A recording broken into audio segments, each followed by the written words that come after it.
छत्रपती शिवाजी महाराजांच्या युद्धनीतीचे वैशिष्ट्य केवळ तलवारीच्या धारेत नव्हते, ते त्यांच्या विलक्षण बुद्धिमत्तेत, अचूक नियोजनात आणि शत्रूंच्या मनात वेध धरणाऱ्या रणनीतीमध्ये होते.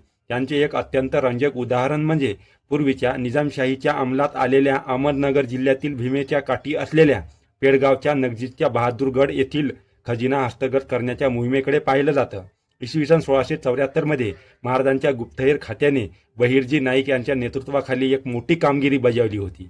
बहादूरगडाचा मुघल सुभेदार खानजहान बहादूर खान कोकलताश याने बादशहा औरंगजेबाला एक खलिता पाठवून मुघल सल्तनतीसाठी आपण 1 कोटी रुपयांचा खजिना किल्ल्यावर जमा करून ठेवला असल्याचे कळवले आहे. जय जय शिवराय भावांनो, मी प्रदीप जाधव आणि तुम्ही पाहत आहात हिंदवी स्वराज, जिथे आपण चर्चा करतो आपल्या सत्य सनातन धर्माची आणि आपल्या हिंदुत्व इतिहासाची. चला तर मग आज सुरुवात करूया या रोचक इतिहासाला, जिथे छत्रपती शिवाजी महाराजांची ही रणनीती इतिहासामध्ये अजरामर झाली. खानजहानने बादशहाला पाठवलेले ते पत्र दिल्लीत पोहोचण्यापूर्वीच बहिर्जी नाईकांच्या चालाखीने महाराजांच्या हाती आले. हा खानजहान कोकलताश मुघल बादशाह औरंगजेबाचा दूधभाऊ होता, त्यामुळे त्याच्यावर बादशहाचा अतूट विश्वास होता. त्यामुळेच इतका मोठा खजिना तो स्वतःजवळ राखून होता. खजिन्याची माहिती मिळताच राजांनी सरसेनापती वेळ न दवडता हंबीरराव मोहिते यांना पाचारण केले. त्यांनी अत्यंत चतुराईने लुटीची योजना आखली. त्यांनाही 9,000 मावळ्यांचे सैन्य मुकर्रर करण्यात आले. हे सैन्य 2 भागामध्ये विभागले गेले. 7,000 मावळे पुण्याकडील पश्चिमेकडून बहादूरगडाकडे रवाना झाले, तर स्वतः हंबीरराव 2,000 निवडक सैनिकांसह किल्ल्याच्या पूर्वेस सुमारे 2 किलोमीटर अंतरावर गुप्तपणे दबा धरून बसले होते. पश्चिमेकडून आलेल्या 7,000 मराठ्यांनी किल्ल्याबाहेर येऊन मोगलांना उघडपणे युद्धाचे आव्हान दिले. समोर फक्त 7,000 मराठ्यांचे सैन्य होते आणि आपल्या बाजूला तब्बल 35,000ची फौज असल्याने मुघल चकित झाले. शिवराय विनाकारण आपल्या सैनिकांना मृत्यूंच्या दाढेत ढकलणार नाही हे त्यांनाही ठाऊक होते. त्यामुळे या धाडसामागे काहीतरी गूढ आहे अशी शंका त्याच्या मनामध्ये आली. तरीही आपल्या प्रचंड सैन्याच्या बळावर मराठ्यांचा कायमचा बंदोबस्त करण्याच्या उद्देशाने कोकलताश संपूर्ण फौज घेऊन किल्ल्याबाहेर पडला. दोन्ही सैन्य समोरासमोर आली आणि ठरल्याप्रमाणे नेमकं त्याच क्षणी मराठ्यांनी अचानक माघार घेतली. मुघल सैन्य त्यांचा पाठलाग सुरू केला. काही अंतर गेल्यावर मराठे घाबरून पळाले असा समज करून मुघलांनी पाठलाग थांबवला आणि पुन्हा किल्ल्याकडे वळले. पण परत येताना त्यांना पुन्हा तेच 7,000 मावळे समोर घाटावरून पुढे येताना दिसले. मुघलांनी पुन्हा युद्धाची तयारी केली आणि ठरल्याप्रमाणे पुन्हा मराठ्यांनी वळसा घेत माघार घेतली. मुघलांनी पुन्हा पाठलाग केला, पुन्हा थांबले, पुन्हा परतले. हा प्रकार एकदा दोनदा नव्हे तर तिसऱ्यांदा, चौथ्यांदा आणि 5व्यांदाही घडला. मग मात्रच मुघल संतापले. मराठ्यांना कोणत्याही परिस्थितीमध्ये पकडून ठार मारायचे असा त्यांनी निर्धार केला. त्यांनी विवेक बाजूला ठेवला आणि क्रोधाच्या भरामध्ये मराठ्यांच्या मागे पिसाळल्यागत धावू लागले. हा पाठलाग इतका लांबला की मुघल सैन्य बहादूरगडापासून जवळपास 100 किलोमीटर दूर निघून गेले. सिंहगड परिसरापर्यंत येऊन पोहोचले. तेच मराठे दाट जंगलात अदृश्य झाले. इकडे जंगलात दबा धरून बसलेल्या हंबीररावांना कोणत्या प्रहारपर्यंत काय केले जाणार आहे याचा पुरेपूर अंदाज होता. 5 वेळा मराठा सैन्याने कोकलताशच्या सैन्याला आपल्या सापळ्यात अडकवून आपल्या मागे फरफटत नेऊन ते स्वतः पसार झाले. तेव्हा मुघल सैन्यास परत यायला किती प्रहर लागतील याचाही अंदाज त्यांनी घेतला होता. याच प्रहराची हंबीरराव मोहिते वाट पाहत होते. बहादूरगड किल्ला जवळजवळ संरक्षणविहीत झाला होता. हंबीरराव आपल्या 2,000 सैनिकांसह बहादूरगडात शिरले. 1 कोटी रुपयांचा खजिना ताब्यात घेतला. इतकेच नव्हे तर गडावर असणारी युद्धसामग्री, घोडे, अन्नधान्याची रसद सर्व काही लुटून हंबीरराव एका प्रहारात पूर्वेकडील मार्गाने निघून गेले. कोणत्याही विशेष प्रतिकार झाला नाही. त्यांनी तो खजिना संपूर्ण लुटीसह सुरक्षितपणे रायगडावर रवाना केला. पण शिवाजी महाराजांची खेळी इथेच संपली नाही. खजिना लुटण्याची बातमी समजताच कोकलताश संतापलेल्या तातडीने कारवाई करेल याची महाराजांना पूर्वकल्पना होती.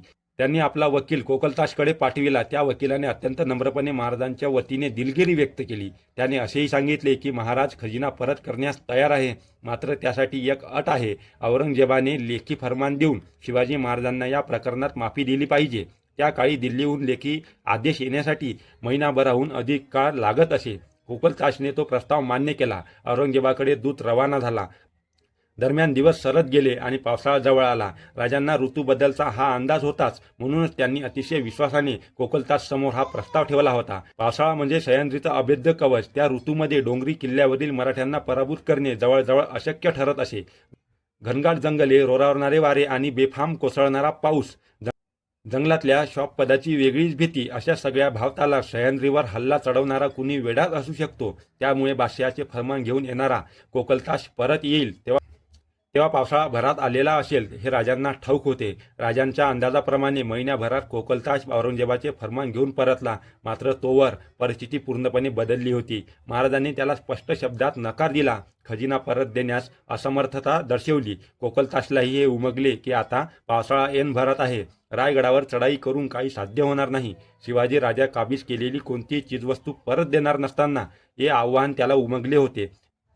खेर त्याला निराश होऊन माघारी फिरावे लागले. अशा असंख्य डावपेचांनी छत्रपती शिवाजी महाराजांनी केवळ रणांगणावरच नव्हे तर आर्थिक आघाडीवरही मोगल साम्राज्याला मोठे धक्के दिले होते. त्यांच्या युद्धनीतीत तलवारी इतकीच बुद्धीही धारदार होती. शत्रूला पराभूत करण्यासाठी केवळ सामर्थ्य नव्हे तर संयम, नियोजन, मानसशास्त्र आणि योग्य वेळी खेळलेली चाल ही किती प्रभावी ठरू शकते याचे हे एक विलक्षण उदाहरण आहे. कोकलताश हे शहाजहानचे नाव नव्हे, ती एक पार्शियन उपाधी होती जी औरंगजेबाने त्याला दिली होती कारण तो त्याचा दुर्भाऊ होता. 6 जून 1674 रोजी शिवरायांचा राज्याभिषेक सोहळा झाला आणि 1.5 महिन्यात स्वराज्याच्या खजिन्यात प्रचंड मोठी वाढ झाली. या घटनेने मराठ्यांना जो हुरूप आला त्यातच बुऱ्हाणपूरचे लुटीची बीजे रोवली गेली.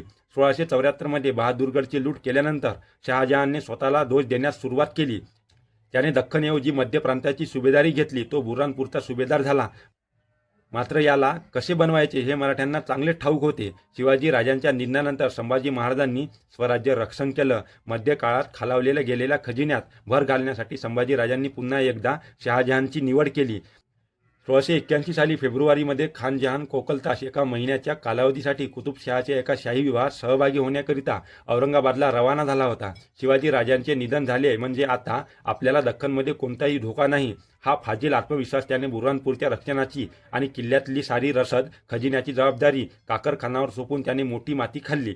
खान जहान दौऱ्यावर गेल्यावर कळताच संभाजी राजांनी आणि हंबीररावांनी पुन्हा एकदा लुटीचा डाव टाकला. तब्बल 30 दिवस त्यांनी बुऱ्हाणपूर शहर बाजारपेठ लुटली. शिवाजी राजांनी 1 कोटीचा खजिना लुटला होता तर संभाजी राजांनी त्याहून दुप्पट 2 कोटीचा खजिना लुटला होता. खान जहान हा मूर्ख असला तरी पराक्रमी होता. त्यांनी साल्हेरच्या युद्धासह अनेक महत्त्वाच्या लढाया मराठ्यांच्या विरोधात लढल्या होत्या. त्यामुळे तो चवताळला तर आपण गोत्यात येऊ हे संभाजी राजांना ज्ञात होते. म्हणून त्यांनी बुऱ्हाणपूरवर हल्ला चढवला. मराठ्यांनी पुन्हा एकदा सुरतेवर हल्ला केला आहे. खान जहानसह सर्व सुभेदारांनी, मुघल सरदारांनी आपली सगळी कुमत सुरतेला पाठवली. पूर्णतः संरक्षणविहीत असलेली बुऱ्हाणपूरची बाजारपेठ संभाजी राजांच्या हाती लागली. खान जहानला खरी खबर पोहोचली तेव्हा संतापाने त्याचा तीळपापड झाला. मात्र तो पुढे खूप काळ हिंदुस्थानी मुलखात राहू शकला नाही. आपल्या भाषेला आपण तोंड दाखवू शकत नाही हे आव्हान त्याला कळून चुकले. त्याने दूर मुलकात आपली रदबदली करून घेतली. संतापाने लाल झालेल्या औरंगजेबाने खान जहानला धडा शिकवण्यासाठी बुऱ्हाणपूर पासून 1000 किमी दूर असलेल्या लाहोरचे सुभेदार केले. आपल्या दुर्भावाला मुर्खा काढून इतका मोठा खजिना शिवाजी राजांनी लुटला ही गोष्ट औरंगजेब विसरला नाही. संभाजीराजे आणि कवी कलश यांना पकडण्यात आले तेव्हा याच बहादूरगड किल्ल्यावर त्यांचा छळ करण्यात आला. 1690 मध्ये खान जहान सुभेदार म्हणून लाहोरला रुजू झाला. दरम्यान बादशहाला कळून चुकले की हा माणूस कामाचा नाही. कारण लाहोरमधल्या त्याच्या 3 वर्षाच्या कारकिर्दीत लाहोरच्या बाजारपेठेत उतरती कळा लागली. निळा व्यापार उद्ध्वस्त झाला. शेतीचे कंबरडे मोडले. अखेर 1694 मध्ये औरंगजेबाने त्याला पदावरून उतरून टाकले. त्याला कोणतीही नवी जबाबदारी दिली नाही. सततच्या पडत्या काळाने खान जहान खचून गेला आणि 1697 मध्ये तो मरण पावला. लाहोरमध्ये त्याचा मकबरा अजूनही अस्तित्वात आहे. शिवाजी राजांनी राज्याभिषेकानंतर 1.5 महिन्यात लूट केली होती आणि संभाजी राजांनी 15 वाड्यात लूट केली होती आणि दोघांचेही सावज खान जहानच राहिला. कमजोर मूर्ख माणूस हेरून त्याला अरबी अश्व लावण्याचे तत्कालीन मराठ्यांचे कसब अफाट होते. तर हा व्हिडिओ तुम्हाला कसा वाटला कमेंट करून नक्की सांगा आणि व्हिडिओ आवडल्यास लाईक नक्की करा आणि असाच इतिहास जाणून घेण्यासाठी हिंदवी स्वराजला सबस्क्राईब नक्की करा. जय शिवराय, जय शंभूराजे.